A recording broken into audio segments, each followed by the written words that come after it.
Dulu ada satu dokter nyeritakan kejadian nyata yang dia alami. Dokter ini di rumah sakit kedatangan orang namanya Muhammad.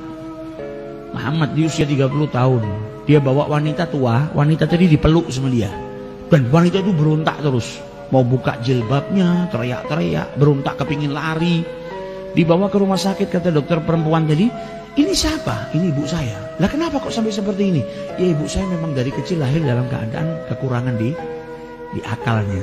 Lalu zaman sekarang kita nganggapnya orang sakit jiwa lah, ada kekurangan. Lu bagaimana ceritanya kok bisa punya anak? Sakit jiwa kok punya anak? Iya, memang ibu saya ini dinikahkan sama ayah saya sama satu orang supaya punya anak saya yang bisa ngasuh ini, ngerawat. Dan mulai dari usia 10 tahun saya sudah ngerawat ibu saya.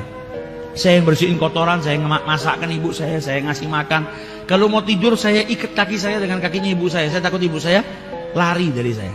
Saya takut keluar dari rumah nanti susah nyarinya. Makanya dia mau tidur diikat. Jadi anak yang soleh, yang luar biasa. Kita nggak dikasih sama Allah ujian seperti itu.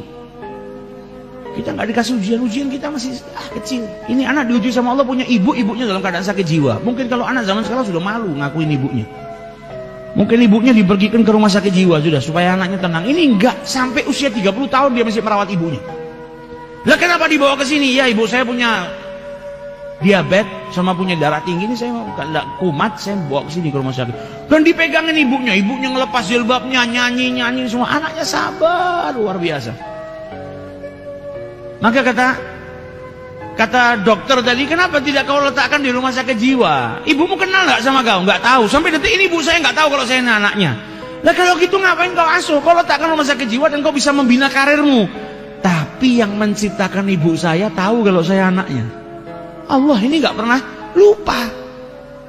Allah nggak pernah lupa kalau saya ini anaknya ibu saya. Dan anak itu diwajibkan berbakti, wabil walidaini ihsana. Bagaimana mungkin saya mau merelakan pintu surganya Allah subhanahu wa ta'ala?